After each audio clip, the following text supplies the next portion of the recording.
పల్నాడు జిల్లా పిడుగురాల పట్టణం గంగమ్మ తల్లి దేవాలయం సెంటర్లో 11వ శతాబ్దంలో అఖండ పల్నాడు రాజ్యాన్ని స్థాపించి పరిపాలించిన శ్రీ అనుకురాజు యాదవ్ 9 అడుగుల కాంస్య విగ్రహ ఆవిష్కరణ మహోత్సవం ఘనంగా జరిగింది. ముఖ్య అతిథులుగా మంత్రి పార్థసారథి, ఎమ్మెల్యే ఎరపతినేని శ్రీనివాసరావు, ఇక చీరాల శాసనసభ్యులు కొండయ్య, టీడీపీ మెంబర్గా చొంగ కృష్ణమూర్తి పాల్గొని విగ్రహావిష్కరణ చేశారు. పల్నాడు రాజ్యాన్ని స్థాపించి పరిపాలించిన అనుకురాజు యాదవ్ గురించి తెలియకపోవడం చాలా దురదృష్టకరం, ఇది క్షమించరాని నేరమని మంత్రి అన్నారు.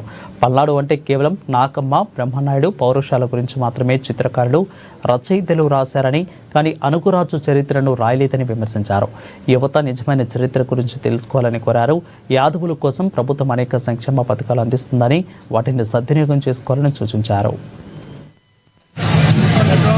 మంత్రివర్యులు అఖండ పల్నాడు రాజ్య వ్యవస్థాపకులు వీరి కుమారులు అటు మాచర్ల, గురజాల కేంద్రాలుగా చేసుకొని పల్నాడు రాజ్యాన్ని ఏ విధంగా పరిపాలించారు. మరి వీరి దగ్గర పనిచేసిన మంత్రులు మరి బ్రహ్మనాయుడు గారు ఏ విధంగా చాపుకోటి సిద్ధాంతాన్ని పల్నాడు ప్రాంతంలో అమలు చేశారు.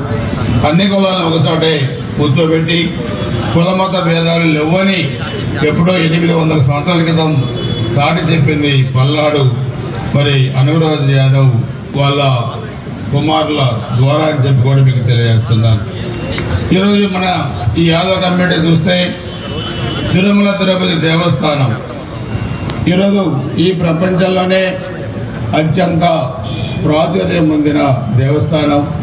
దర్శనం ఒక అర సెకండ్ దర్శనం కోసం కోట్లాది మంది పరితపించే దేవస్థానం తలుపులు ఉదయాన్నే తెలుసుకొని ఆ స్వామి దర్శనం చేసుకోవాలంటే దేవస్థానం తలుపులు తెరిచేది మన యాదవ సోదరులని చెప్పి కూడా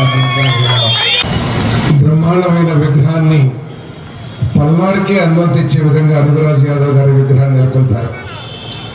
ఆయన విగ్రహం చూస్తుంటే ఆయన ఒరలో ఉన్న కత్తిని చూస్తే పల్నాడు పౌరుషం, ఆయన మూతి మీద ఉన్న మీసం చూస్తే యాదవ పౌరుషం కొట్టొచ్చేది కనపడుతుందని చెప్పేసి ఎందుకు ఇష్టంగా మనం చేస్తామని చాలా మంచి కార్యక్రమం చేశారు.